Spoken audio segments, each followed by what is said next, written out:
Pemirsa, kebijakan ganjil genap dikhawatirkan memicu penumpukan angkutan umum mengingat transportasi ini memiliki kemampuan mengangkut penumpang dalam jumlah yang besar. Dan pemirsa, untuk membahasnya kita segera bergabung dengan VP Corporate Communication PT KCI, Anne Purba. Selamat siang Bu Anne. Selamat siang. Oke, beberapa hari sudah melakukan sosialisasi. Kenaikan signifikan penumpang kereta api, seperti apa yang tercatat?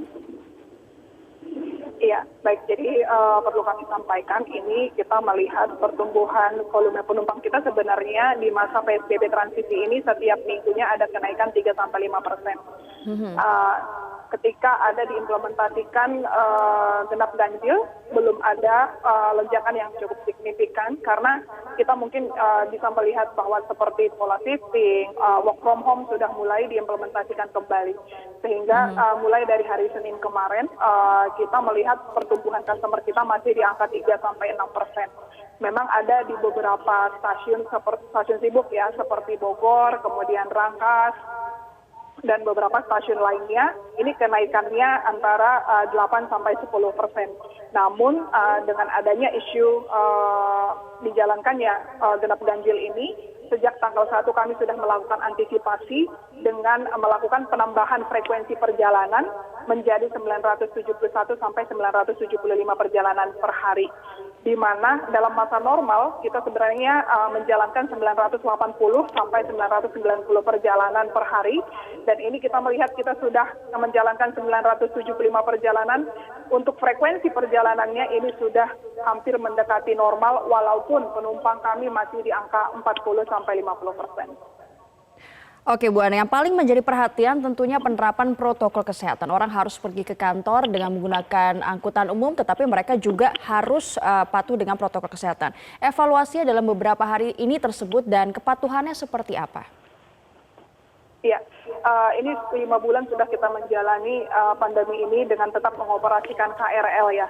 Jadi kita melihat sebenarnya tingkat kedisiplinan dari pengguna jasa komuter lain ini sudah semakin baik, terutama di dalam kepatuhan untuk cek suhu tubuh, kemudian menggunakan masker, dan mereka menggunakan fasilitas wastafel portable yang kami siapkan di 80 stasiun untuk cuci tangan.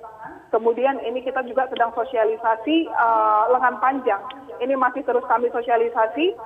Ini juga sudah semakin disiplin. Pengguna komuter lain sudah lebih dari 90% mereka sudah menggunakan lengan panjang.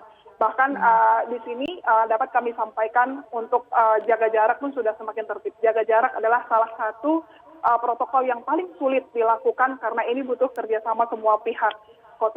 Kami sudah menyiapkan marka baik di stasiun, peron maupun di KRL dengan harapan kita tetap bisa produktif dengan mematuhi protokol ini sehingga kita tetap bisa menjalankan KRL ini dengan prinsip bahwa kita harus bergerak produktif, disiplin, dan aman dan sehat. Oke, ada beberapa bulan yang sudah dilakukan protokol kesehatannya. Apa yang masih kurang dari evaluasi PT KCI sendiri? Iya, kalau kita melihat ini seperti yang tadi saya sampaikan bahwa jaga jarak adalah protokol yang sangat sulit dilakukan. Tapi kami berupaya dengan terus menurunkan 4.700 petugas dengan bekerja sama juga dengan TNI Polri. Kami 5 bulan ini tidak berhenti untuk melakukan sosialisasi bahkan pendampingan. Kami dari kantor pusat juga karena kami harus menambah petugas agar jaga jarak ini tetap bisa diimplementasi baik di stasiun ataupun KRL, sehingga kita juga melakukan posko ya, mulai dari pukul 4 sampai pukul 10 pagi dan 4 sore sampai kereta terakhir, dengan harapan dengan bertambahnya petugas yang ada di stasiun, kami bisa membantu pengguna untuk mengingatkan betapa pentingnya jaga jarak. Untuk protokol lainnya sangat disiplin sekali, tapi untuk jaga jarak masih terus harus kami kontrol. Dan kami butuh bekerja sama dengan pengguna jasa komuter lain agar tertib dengan markanya.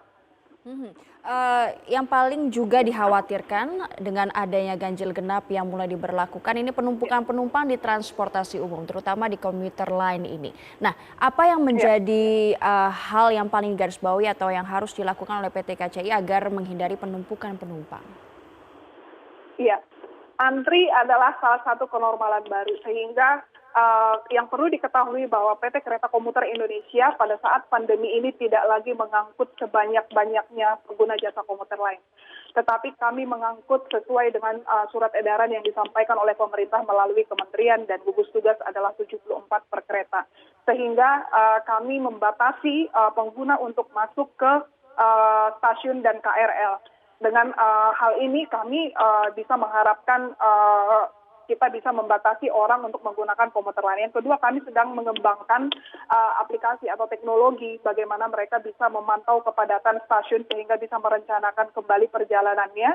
Dan bahkan ini sedang kami uji coba bahwa mereka boleh antri di rumah aja. Ini sedang kita uji coba juga bersama komunitas dan internal kami sehingga nanti ketika diimplementasikan sudah minim problemnya. Namun perlu diketahui di sini bahwa sebenarnya dengan menjalankan 975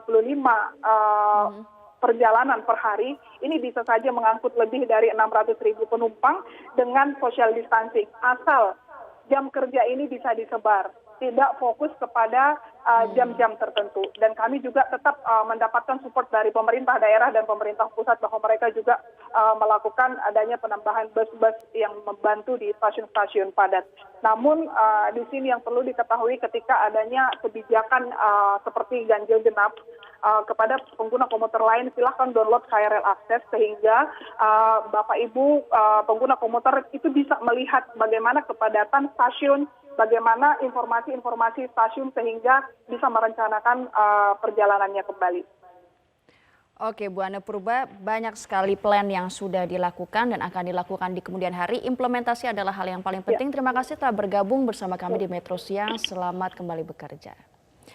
Nah, jangan lupa untuk subscribe YouTube channel Metro TV News dan juga nyalakan notifikasinya.